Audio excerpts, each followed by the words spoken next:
yang menjadi penyebab, mengapa dia melakukan hal tersebut, faktor apa saja yang memicu. Seharusnya dilakukan sebuah pemeriksaan psikologi forensik untuk mengetahui secara mendetil. Nah, yang jelas memang sesuai dengan karakteristiknya, masa remaja ini belum dewasa, belum memiliki kemampuan yang sama dengan orang dewasa tentu saja, di mana mereka ditandai dengan banyak keterbatasan-keterbatasan, antara lain satu, keterbatasan intelektual, keterbatasan emosional, keterbatasan sosial. Nah, dari profil psikologi itu sebenarnya sudah bisa dikenali ya, mengapa tidak memiliki pemahaman, pengetahuan, terutama adalah dari sisi norma sosial, empati terhadap sesama, terhadap anak yang lebih kecil begitu ya. Nah, lalu kemudian memang ada lagi faktor lain, bagaimana pengaruh di luar lingkungan. Pasti karena kan sekali lagi di dalam proses tumbuh kembang itu tidak mungkin ada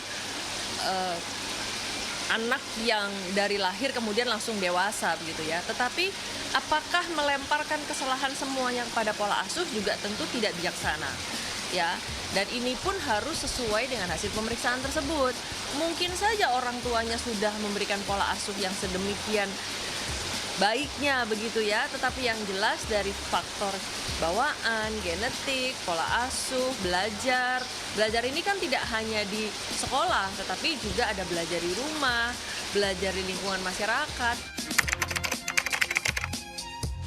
Yang jelas saya ingin menyinggung persoalan bahwa di Indonesia ini ada suatu kondisi di mana ternyata anak-anak Indonesia banyak yang terpapar dengan konten di internet dan media, terutama media sosial ya.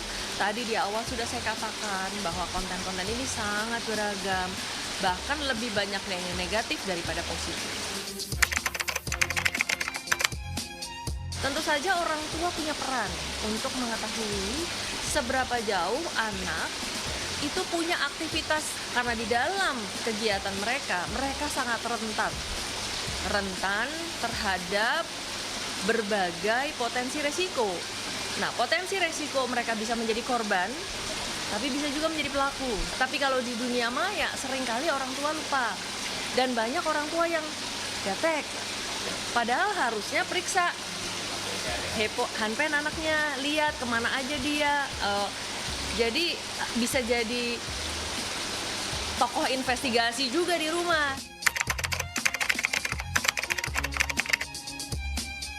Ada teknik-teknik yang mungkin belum melibatkan psikolog misalnya, yang paling mudah adalah perubahan perilaku.